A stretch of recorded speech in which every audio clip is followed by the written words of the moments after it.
mbokk yi ñu ngi leen di nuyu amaan mbégte lool di kàrt yéen ci xibaaru météo yi comme ni ñu ko doon waxee démb gànnax bi ak ngelaw li nga xam waxoon nañ ko mi ngi continuer daanaka tàmbali na tey yi si guddi lay tàmbali ci 3 heures du matin dina dem ba ëllëg ci dimanche bi ci midi ngelaw lu fort la loo xam ne ñeent fukki kilomètres ak lu tegal lay daw par waxtu bu nekk gànnax bi dem ba ci 2 mètres ak genn wàll loolu nañ ko am ci diggante Ndar ak Ndakaaru diggante Ndakaaru ak Petite Côte bi nañ ci bàyyi xel bu baax ci xibaar yooyu. ñu xool nag nataal niir ci Afrique sowu jant nu muy demee niir yi daanaka moo ëpp sax tuuti par rapport ak démb parce que niir yi nga xam amoon nañ ko bët saalum bi bët gànnaar bi mos wàcc na tuuti ba ci digg réew mi fu mel ni penku bi ak côté Casamance moo xaw a leer tuuti mais li ci des yëpp ay niir yu xaw a yem lañu am ak sedd boo xam mi ngi upp ba tey gën a laal Ndakaaru Ndar ba côté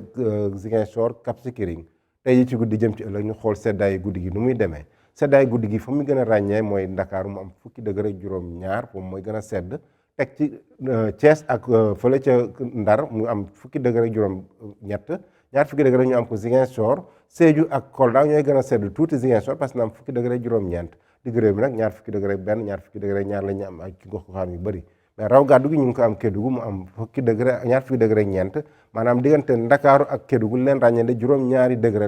la am bu ñu demee ba ci penku bi maanaam Matam na am ñaar fukki degré Bakel am ñaar fukki degré benn ñu xool nag bëccëg gi maanaam bëccëgu àjjuma gi nu muy demee bëccëgu àjjuma yi tamit Dakar mooy gën a sedd parce que Dakar na am ñaar fukki degré ñaar di ci des yëpp fanweer degré lu tegal la ñuy am diggante Thiès Pire Tivaouane ba Ndar ba Louga foofu fanweer degré la ñuy xaar Mbour ñu am fanweer degré ñett Ziguinchor fanweer degré juróom fanweer degré juróom benn ñu am ko Sédhiou fanweer degré juróom ñaar ñu am ko Kolda raw gàddu gi ñu ngi koy am Kédougou tamit mu am fanweer degré juróom ñett bëccëg gi moo gën a tàng comme guddi gi tamit Kédougou moo gënoon tàng fanweer degré juróom ñaar ñu am ko Tambacounda Bakel ak Matam foofu fanweer degré juróom ñett la ñuy am ak asamaan soo xam dina niis lool ci digg réew mi ak ci côté bët gànnaar réew mi mën na am sax par yenn say ay wis-wis yu ndaw diggante Podor ak ba côté Ndar parce que asamaan si maanaam foofu niir yi takku nañ foofu bu baax a baax donc mbokk yi bu ñu ko tënkee sedd la ñu am bu tar Ndakaaru bëccëg gi ak guddi gi daanaka mooy jël raw gàddu gi boolu nag ànd naag xibaaru météo yi nga xam ci wàllu géej gi la moo xam gannax ak ngelaw loo xam lu am doole la